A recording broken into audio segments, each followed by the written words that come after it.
choque desde el sur al norte. Que no te importe si no tienes flow ni los paupérrimos de tu show. Salir de la alienación es tu rol y asesinar al dueño del mall. Que mal se vive la ciudad del smog. Now this is something I want you to understand. And you need to listen carefully because this is profoundly important. Most people have never heard this and don't even understand what I'm trying to say. So try and follow what I'm going to tell you. There are two kinds of law on the earth, as I've said. One is called civil law, which is the law of the land, and one is called maritime admiralty, which is called the law of water. The maritime admiralty is banking law, and the law on the maritime admiralty says that you, because you came out of your mother's water, are a maritime admiralty product. This is why the ship is sitting in its berth and is tied to the dock, and the captain has to give a certificate of manifest to the port authorities because money is changing hands. This is why when you were born, you have to have a birth certificate. And it's got to be signed by the dock because that's where the ship is tied to, is the dock. So the dock signs your birth certificate. Why? Because you came down out of your mother's water. You came down her birth canal. You are a maritime admiralty product. And therefore your birth certificate is signed by your mother, and where your mother signed on the birth certificate, get it, you will see it does not say parent or mother, it says informant. Your mother was informing the bank that she has just produced another product to be bought and sold. England, the British Crown, through international banking, owns your physical body, and that's the law. You can think it's funny all you want. So the bottom line is that you are a maritime admiralty product, and therefore the banks own your body. And on the back of the Social Security card will be numbers in red. On the front will be in blue or black, but on the back will be in red. The numbers on the back of a Social Security card in red designate your body. It is the serial number of your stock. And this is why if you're wealthy, you are preferred stock. If you're poor, you are common stock. But you are a stock on the stock market. Your body is bought and sold through the use of your birth certificate. And if you could get your original birth certificate back, you would find that on the back of the birth certificate are all the banks around the world. All over the world, banks have used your birth certificate because you are a stock in a maritime admiralty banking scheme where you make money for banks. So consequently, the corporation and government and people who want to control you, they create a second you, and that second you that they control, that they created, is all capital letters.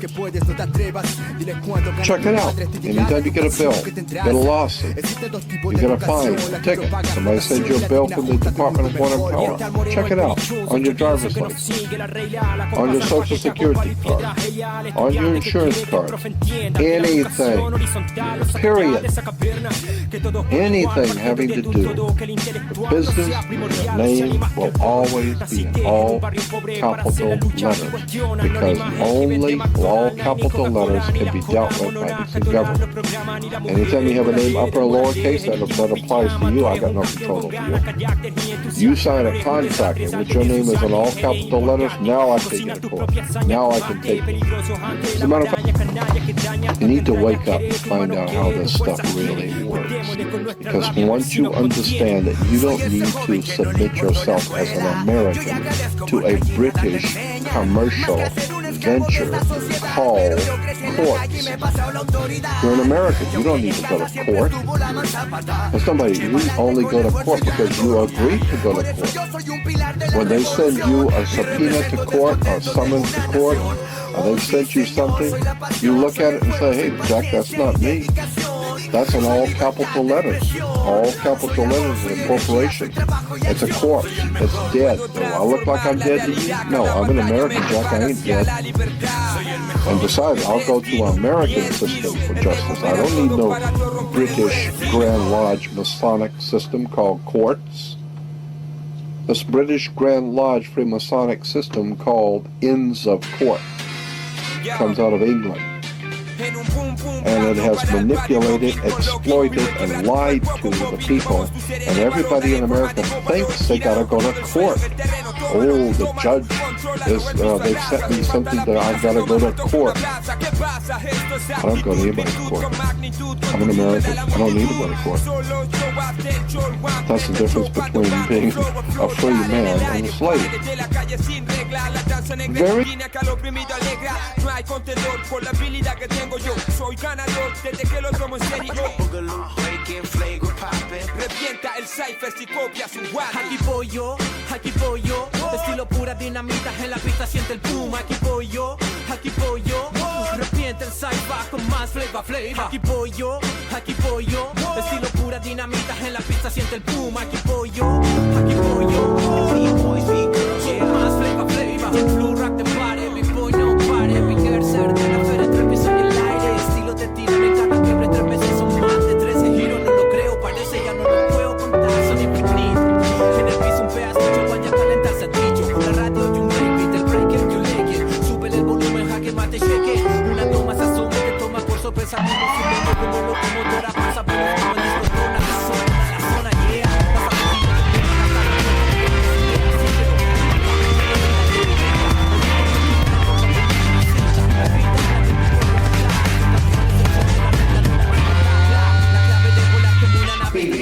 Talk to us about the straw man. What exactly is the straw man? The straw man is your name written in block letters. Very simple.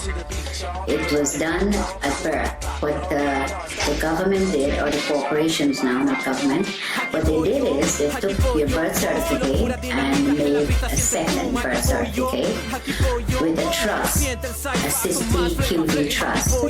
They made it in all block letters.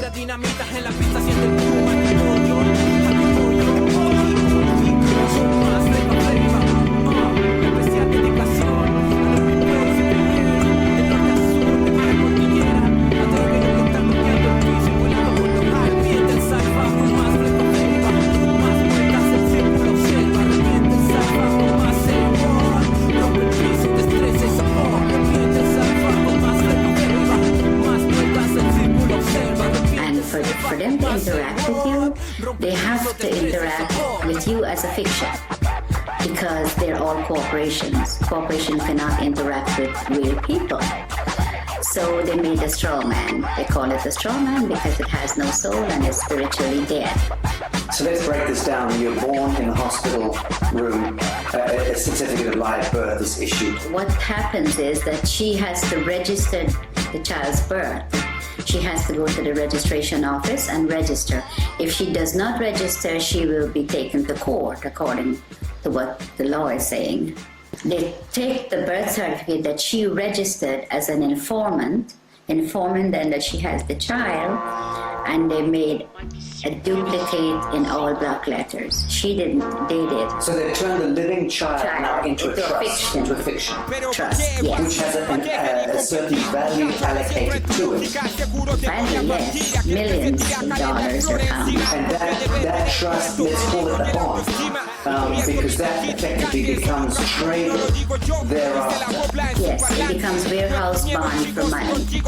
So every human being that is being registered to the state or the crown by the mother ends up becoming some kind of bond that's traded on the stock market. Yes. Without you ever knowing. Yes. Without disclosing. And this is happening since the early 1900s. What they've done is really fraud, because they're fraudulently taking your child's birth certificate and make it into a dead entity.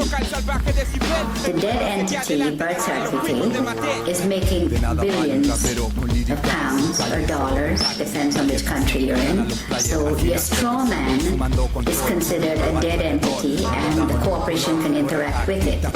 If you have to go to court, it's not going to be in your real name because they don't have it. All they have is the dead entity and they interact with that. Bienvenido al universo espeso, sigo invicto. Aumenta la experiencia, Tito, aumenta los conflictos. Para cuando el nuevo disco me reclaman por acá, mientras preguntan por ser en toda Sudamérica, vamos viajando. Me fumo otro, esto es pa' los cabros conscientes y los raperos locos, todos con los mismos dramas, vamos con... So who is reaping the rewards of the value of your bond as it's being traded?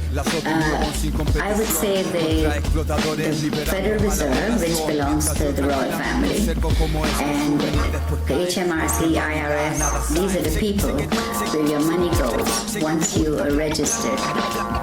The mother register you, that's where the money goes, to them. Okay, let's talk about the difference between your signature and your autograph. Okay, a signature is under the UCC, which is the fiction, the straw man. Your autograph is the real person. So if you go up to a movie star and says, "Can I have your autograph?" You never say, "Can I have your signature?" It's always autograph because you have flesh and blood. Signature is what you're signing every time you can go into your account and take money. And every time you do sign a piece of paper, you can bet that signature of yours is being monetized, securitized.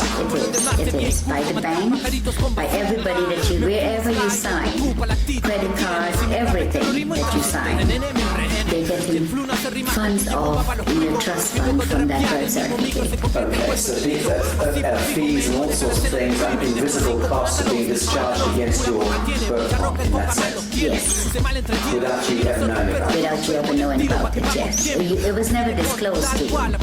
All this stuff was done without disclosing, and it's deception, it's fraud, and it's happening every day to everyone that's outside the inner circle. Okay, let's talk about the court system, because invariably your signatures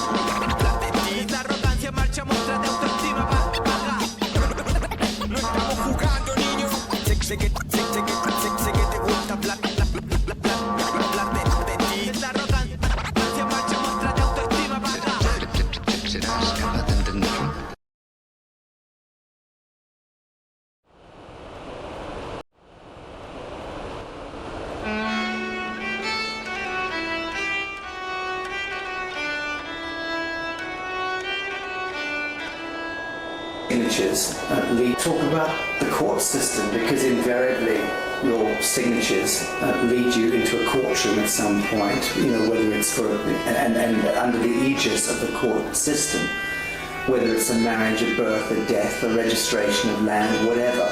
So we understand a little about the distinction between the signature and the autograph. What exactly is a court of law? Well, at the moment we don't have a court of law. We have a color of law, which is fiction. So when you go into a court system here or America, you walk into a system where there is no law. So it is lawless. So when you go in there and you speak to somebody doing business as a judge, there is no judge. You could ask the judge to see his oath. He doesn't have one. He's a cashier. Yeah, he's a banker. A banker. Yes. So when you sign any papers in the court, that's when he gets paid out of your Cestui Que Vie trust on your birth certificate. That's where he gets the money. If you go into the court, you still lose because it is not a court of law for you. In a situation like that, when should you use your signature and sign something, and when shouldn't you? There's a special way of, under the UCC, we go back to that, there's a special way of signing without responsibility for your signature. So that if you sign in the special way according to the UCC, you're not responsible for anything that's on the paper. Okay. Now, for the layman, describe UCC. What are we talking about? Okay. What is the UCC? The UCC is a set of codes that was set up over 100 years ago by lawyers. And with the Uniform Commercial Code comes contract law. It's all to do with contract. So we're not under any law. We're just under contract. Someone could call you up and says, oh, would you like to contract with me to get TV license or to get something that you need, and you contract. Telephone, everything is contract, everything. And under the UCC, you do not have to sign. A stamp signature or a typed up signature is considered signed under the UCC. So when you get a letter in the mail and it has no signature, or it just have a stamp signature, then it is considered signed. The UCC is very, very important for people to learn about what's going on with their lives, because we are under contract law, no other law. There is no law at all. In America, the court system is operated under military. When you walk into a courtroom, I don't care which courtroom, if it's a higher court or a lower court, they're under the military. Now you're walking in there and you're not a military member, and you're not told that you've been tried under the military. If you mention the Constitution, the judge says it does not apply in my courtroom. But you don't know what he's saying, because you don't know what they're doing to you when you're there. And all of that language is designed to confuse the hell out of you. Yes, it's designed under the UCC, and they know. They know what they're doing, and they know how to manipulate you. So you're saying all judges are very schooled and versed in UCC? Yes. They're taking special training schools in order to learn it? Yeah, the president appoints all the federal judges in America. And they go to Scottsdale, Arizona and Reno, Nevada to train how to apply this fraud contract in the courtroom. And in the United Kingdom? The United Kingdom, majority of the judges here in the United Kingdom are not judges. They're just doing business. They might be a retired lawyer. They're doing business as judge. And so-called judges in Malawi and in Canada? All of them, exactly the same system. They're under the UCC. Okay, I want to talk about some mundane issues. Who owns your car? The DVLA in England. In the United Kingdom? Yes. Department of Vehicle Licensing right. Agency. Okay. Yes. Well, the DVLA owns the car. It tells you on your registration, you are not the owner, you are just the registered keeper. Now, if you look up registered keeper, it says a person who is responsible for taking care of the vehicle, pay the taxes, pay the license, pay the insurance, and take care of it. But the DVLA could take it from you anytime they feel like. Crush it, they could clamp it. Because once you've registered it, you've handed it over to the Crown of the State. That's right, yes. It's no longer yours. It's not yours, never. So again, when you buy a car, you are invited to defraud yourself by then handing it over to the Crown of the State unwittingly. Yes, because it's fraud, and they're committing this fraud, and they're not letting you know what they're doing. They make millions, hundreds of millions. The highway belongs to us. It says you have to pay to drive on the road. You don't. The DVLA is just a corporation set up by the Crown. All these corporations are set up by the Crown. The HMRC, the DVLA, they all do the same thing. So if you look carefully at your registration, it tells you right there. And in the United States of America, it's not the DVLA. What's the equivalent? It's the Department of Motor Vehicles. And again, they invite you to register the vehicle to them. Yes. They become the owner. They become the owner. The only reason to have a license when you drive a car is if you're doing taxi service or doing it for business.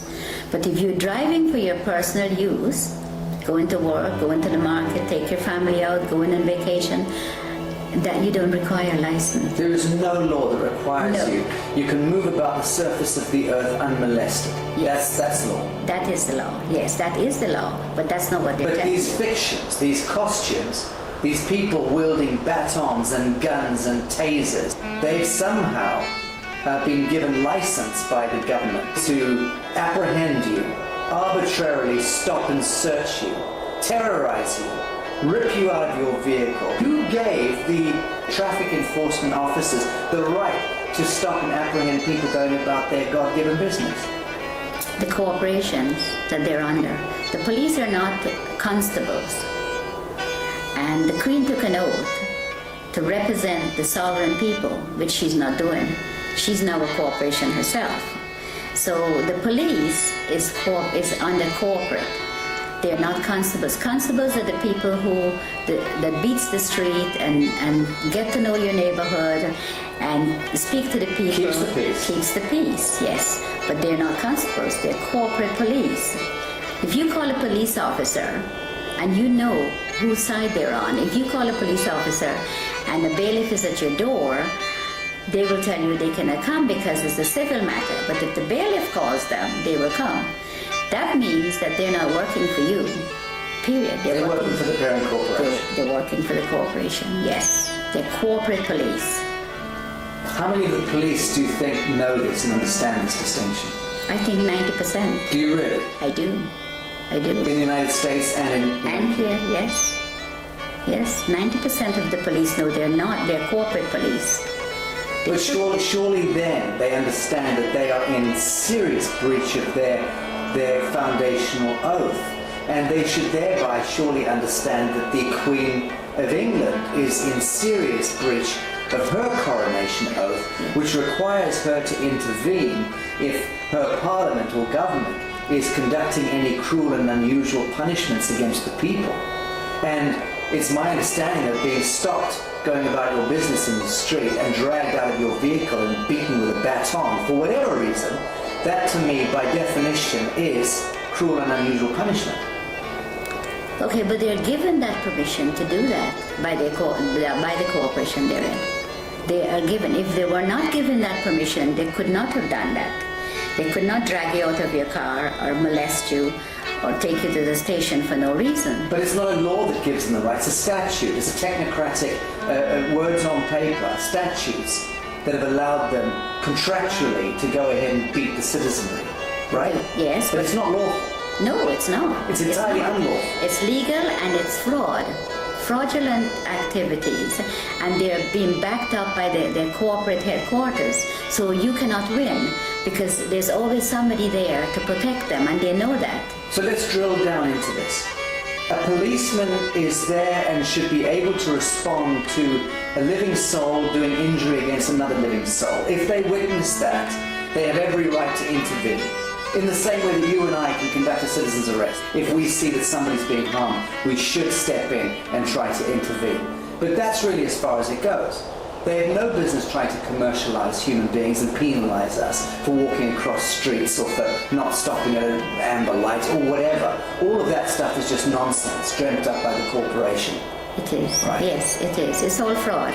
Everything they do, and that's why they're giving the opportunity to do this to the sovereign people, because the sovereign people are ignorant of the Uniform Commercial Code and contract law and how these people operate.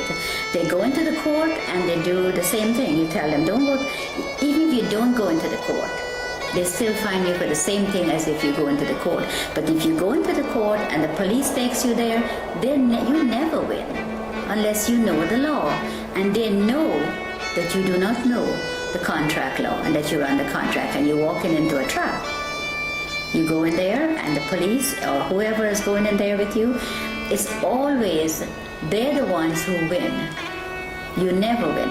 Let's, for instance, say you're driving down the street, you have not hurt anyone, and you got stopped by the police. And the police breathalyze you and says, I have to take you in or I have to fine you. Or both of those. Who did you hurt? Who did you hurt? Who are you going to be paying this money to? You didn't hurt anyone. There's no victim. There's no victim. You have to be a victim under the common law. For there to be a crime. For there to be a crime. It's as simple as that. It is as simple as that, because to give you a ticket or to book you and take you to the station, who did you hurt? There is no one that you have hurt. That's just a commercial penalty. It is a commercial penalty. Okay, so we're getting the picture here that the court systems, the justice system, the policing system, all of these systems are designed to commercialize human beings, harvest them monetarily. Yes. Right. Yes. Very, very little of that expenditure, that energy goes towards keeping the peace. Oh, none of it goes towards keeping the peace. They don't keep the peace. All they do is they create the problem, and then they find a solution. And then sell you that solution. Yes, And then penalize you if you don't accept the solution. that's right. Right, sounds like a very rigged casino to me, rotten to the core. It is. And it seems to me that the average human being would, if they understood this, would utterly reject this system.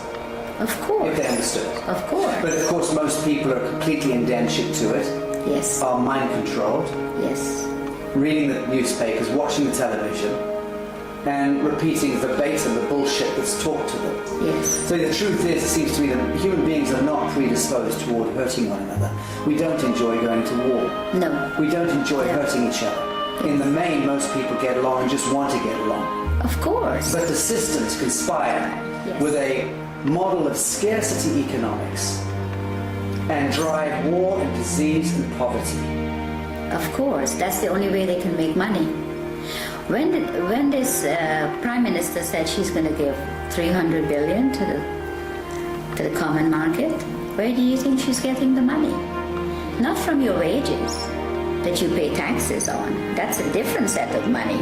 She gets it from your trust fund, from your birth certificate.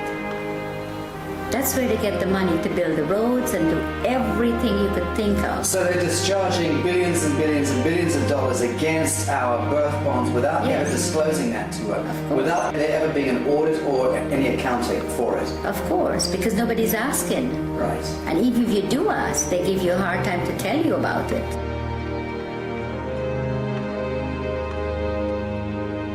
So if you try to go and